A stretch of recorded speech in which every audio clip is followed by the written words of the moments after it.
لیے کہ آپ نہیں جانتے، میں بتاتا ہوں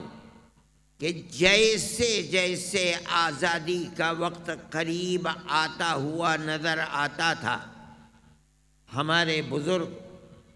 مفتی کفایت اللہ صاحب، مولانا مدنی اور جمعیت علماء ہند کی بنیادی شخصیتیں کانگریس پارٹی سے، موتی لال نہرو سے، جواہر لال نہرو سے، گاندھی جی سے ورکنگ کمیٹیوں میں بیٹھ کر تجویز پاس کر کے ان سے بار بار یہ عہد لیتے تھے کہ ہم نے 150 سال تک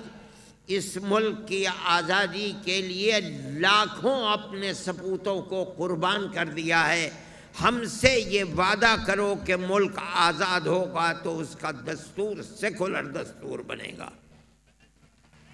ملک ہندو اسٹیٹ نہیں بنے گا۔ ہمارے پاس کانگریس کی سن 46 کی، 40 کی، 30 کی وہ تجاویز موجود ہیں جن میں جمعیت علماء ہند کے سوال کی بنیاد پر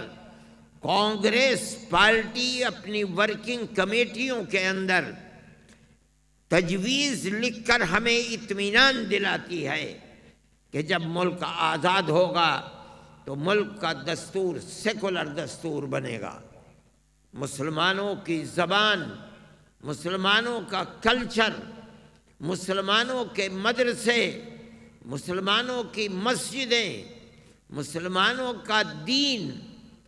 اور ایک فہرست ہے ان کے ہاتھوں کی لکھی ہوئی، ہر چیز محفوظ رہے گی۔ تب جمعیت علماء ہند سن 47 تک کانگریس کے شانہ بشانہ نہیں، کانگریس سے 5 قدم آگے بڑھ کر ملک کی آزادی کے لیے قربانی دیتی رہی، لیکن ملک آزاد ہوا اور بدقسمتی سے ملک تقسیم بھی ہو گیا۔ ملک کی تقسیم ہونے کے بعد کانگریس کے اندر ایک طاقت ابھری، میں نام بھی لے سکتا ہوں لیکن میں جان بوجھ کر نام نہیں لیتا، جس طاقت نے گاندھی جی سے کہا، زور ڈالا کہ اب جب ملک آزاد ہوا اور مسلمانوں نے مذہب کے نام کے اوپر ملک کا ایک حصہ لے لیا، اب ہمارے اس ملک کا دستور سیکولر دستور نہیں بلکہ ملک کا دستور ہندوازم کے اوپر مبنی ایک خاص دستور ہوگا جس کے اندر ہر اقلیت اکثریت کے رحم و کرم پر رہے گی۔ جمعیت علماء ہند تنہا ایک جماعت تھی جو گاندھی جی کو، جواہر لال نہرو کو پکڑ کر بیٹھ گئی اور ہمارے بزرگوں نے کہا کہ ہم سے جو وعدہ کیا تھا اس وعدے کو پورا کرو، ہم تمہارے کاندھے سے کاندھے ملا کر نہیں، ملک کی آزادی میں ہمارا کردار تم سے آگے رہا ہے، اس صورت کے اندر جو ہم سے وعدہ کیا تھا اس وعدے کو پورا کرو، اگر ملک کی تقسیم پر دستخط کیے ہیں، تم نے دستخط کیے ہیں، تم مجرم ہو، ہمارا کوئی قصور نہیں ہے۔ ہم نے اپنی پگڑیاں اچھلوائی ہیں،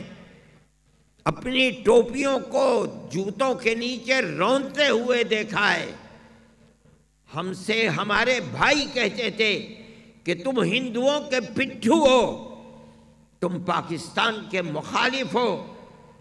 سب کچھ ہوا مگر ہمارا جو نقطۂ نظر تھا ہم اس نقطۂ نظر سے 1 انچ پیچھے نہیں ہٹے، تم پیچھے ہٹے ہو، ہم سے جو وعدہ کیا تھا اس وعدے کو پورا کرو۔ تنہا جمعیت علماء ہند تھی، کوئی پارٹی مسلمانوں کے اندر تو تھی ہی نہیں، وہ تو ایک امتحان کا وقت تھا، شریف لوگ تھے۔ جمعیت علماء ہند کے اس مطالبے کے سامنے اپنے سر کو جھکایا اور ملک کا دستور سیکولر دستور بنا، جس کے اندر ہر اقلیت کو، چاہے وہ کوئی بھی اقلیت ہو، دستوری اعتبار سے ہر اقلیت کو اپنے مذہبی تشخص اور نشانی کے ساتھ ملک میں آزادی کے ساتھ زندہ رہنے کا حق دیا گیا۔ یہ جمعیت علماء کا کردار ہے تحفظ جمہوریت کے اندر۔ اس لیے جمعیت علماء کو یہ حق پہنچتا ہے کہ وہ جمہوریت، ہندو مسلم ایک دوسرے سے قربت، اکثریت اور اقلیت میں پیار و محبت، اس کے لیے کام کرے۔ اور اگر کوئی پارٹی اقتدار پر بیٹھ کر اس راستے سے دائیں بائیں ہوتی ہے تو جمعیت علماء سب سے پہلی وہ جماعت ہوگی جو اس کو ہدف ملامت بنائے گی، تنقید کرے گی۔